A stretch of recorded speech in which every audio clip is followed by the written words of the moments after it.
ભાજપનો વિજય સંકલ્પ કાર્યક્રમ યોજાયો। અંજાર ખાતે જિલ્લા પંચાયત, તાલુકા પંચાયત અને નગરપાલિકાની ચૂંટણી પહેલા ભાજપ દ્વારા વિજય સંકલ્પ કાર્યક્રમનું આયોજન કરવામાં આવ્યું હતું। આ કાર્યક્રમમાં ઉમેદવારો દ્વારા ફોર્મ ભરવા પૂર્વે પાર્ટી કાર્યકરો સાથે બેઠક યોજાઈ હતી। તાલુકાના વિવિધ વિસ્તારોમાંથી મોટી સંખ્યામાં કાર્યકરો ઉપસ્થિત રહ્યા હતા, જેના કારણે કાર્યક્રમમાં ઉત્સાહપૂર્ણ માહોલ જોવા મળ્યો હતો। આ તકે અંજાર નગરપાલિકાના પૂર્વ પ્રમુખ વૈભવભાઈ કોડરાણીએ ઉમેદવારી ના નોંધાવવાનું કારણ જણાવ્યું કે અન્ય યુવાઓને પાર્ટીની સેવા કરવાની તક મળે અને આવનારી પેઢી આગળ આવે તેવા હેતુથી પૂર્વ પ્રમુખ દ્વારા ઉમેદવારી નોંધાવવામાં આવી ન હતી। પૂર્વ પ્રમુખ દ્વારા આવનારી ચૂંટણીમાં ભવ્ય જીત મેળવવાનો સંકલ્પ વ્યક્ત કરવામાં આવ્યો હતો અને વિકાસના મુદ્દાઓને કેન્દ્રમાં રાખી પ્રજાનો વિશ્વાસ જીતવાનો દાવો કર્યો હતો। Report by Bharti Makhijani, Anjar.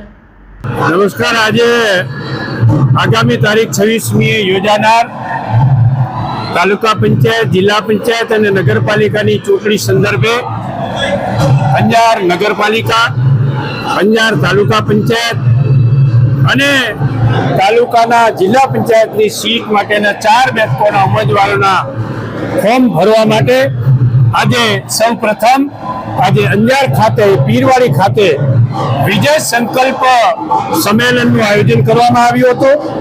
આ સંમેલનમાં તાલુકા ભરમાંથી સ્વયંભૂ રીતે વિશાળ સંખ્યામાં આગેવાનો, મુરબ્બીઓ, વડીલો, કાર્યકર્તાઓ, પાર્ટીના શુભેચ્છકો, ઉમેદવારના શુભેચ્છકો ખૂબ મોટી સંખ્યામાં ઉપસ્થિત રહીને શરૂઆતથી આ વિજય સંકલ્પને વિજય વિશ્વાસ સંમેલનમાં ફેરવી દીધો છે।